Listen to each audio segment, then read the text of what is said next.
أيها الجمهور العزيز، احملوا معي الآن قصة ثوب صنعته أياد وأحلام نسختها أجيال. من يكون هذا الثوب يا ترى؟ القفطان المغربي.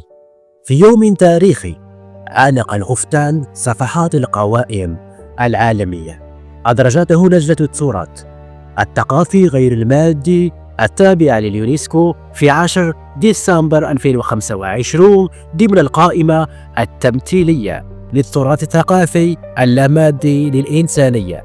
هذا الاعتراف ليس شعارات على ورق فحسب، هو احتفاء بفهم وذاكرة نسجتها النساء والرجال في الورش والبيوت والأسواق. القفطان يا صديقي ليس مجرد ثوب، هو سجل للزخرفات لحرف تقليدية وكخياطة لحرف تقليدية كالخياطة اليدوية والتطريز بخيوط الذهب وفضة وحياكة الأسرار والرباطات ونقوش تحمل أسماء مدن مثل فاس ومراكش وتطوان، وكل نمط يحكي حكاية محلية بلسان عالمي.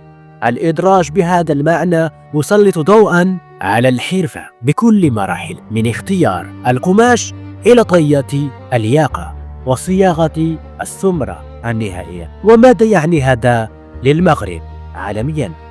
أولا، حماية لحقوق المعرفة التقليدية والمهارات الحرفية، وثانيا آفاق أوسع لدعم برنامج تون وتكوين الحرفيين، وثالثا دفعة دبلوماسية وثقافية لتعزيز الصورة المغربية عالميا في المعارض والفعاليات الثقافية وفي السياسات السياحية التي تستطيع الآن أن تروج للقفطان كسمة مميزة للهوية المغربية. كما أن هذا الإدراج يفتح الباب أمام شركات وتمويل لحفظ هذه المهارات لأجيال قادمة. وهل القفطان المغربي محصورا عندنا؟ بالطبع لا، لثياب شبيهة جذور في مناطق للمغرب الكبير وبلدان عربية وإيبيرية قديمة، لكن ما يميز القفطان المغربي هو تنوعه المحلي وتطوره الذي جمع طرازا أمازيغي وعربي وأندلسي في لوحة واحدة.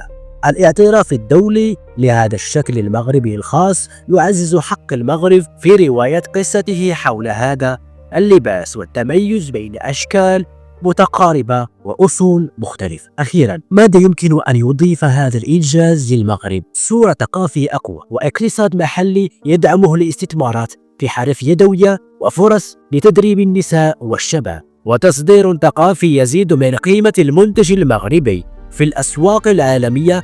والقفطان بهذا الاعتراف يصبح رسالة: نحن نحفظ ماضينا لنلبسه للمستقبل. انتهى.